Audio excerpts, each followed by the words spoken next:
1-ാം അധ്യായം അതിന്റെ 39-ാമത്തെ വാക്യത്തിൽ ലൂക്കോസ് എന്ന സുവിശേഷകനിലൂടെ ആമേൻ ഇങ്ങനെ നാം വായിക്കുന്നു. ആ നാളുകളിൽ മറിയ എഴുന്നേറ്റ് മലനാട്ടിൽ ഒരു യഹൂദിയ പട്ടണത്തിൽ ബന്ധപ്പെട്ട് ചെന്നു.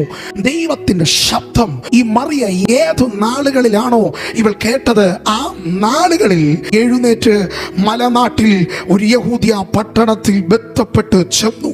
ആരോടൊക്കെയോ പരിശുദ്ധാത്മാവ് ഇങ്ങനെ സംസാരിക്കുന്നു. ഈ നാളുകളിൽ ആമേൻ നീ ദൈവ ശബ്ദം അംഗീകരിക്കുന്ന വ്യക്തിയാണെങ്കിൽ ഇതാ എത്രയും വേഗത്തിൽ തന്നെ ഒരു ബദ്ധപ്പാടോടുകൂടി ഒരു പുറപ്പാട്, ഒരു ബദ്ധപ്പാടോടുകൂടി ഒരു യാത്ര, ഒരു ബദ്ധപ്പാടോടുകൂടി ഒരു എഴുന്നേൽപ്പ് നിന്റെ ലൈഫിൽ ഈ ദിവസങ്ങളിൽ ദൈവം നൽകുവാൻ പോകുന്നു.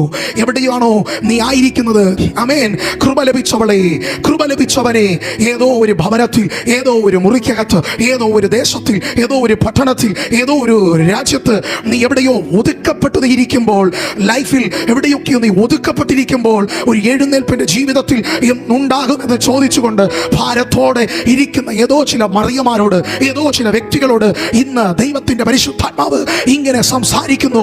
നിന്റെ ലൈഫിൽ ഒരു മറിയയ്ക്ക് ആ നാളുകളിൽ ഒരു എഴുന്നേൽപ്പ്, ആമേൻ, ഒരു പുറപ്പാട്, ആമേൻ, അവളുടെ ലൈഫിൽ ഉണ്ടായതുപോലെ ഈ ദിവസങ്ങളിൽ നിന്റെ ജീവിതത്തിൽ ഒരു എഴുന്നേൽപ്പ്, നിന്റെ ജീവിതത്തിൽ ഒരു പുറപ്പാട് ഈ ദിവസങ്ങൾ ദൈവം തരുവാൻ പോകുന്നു.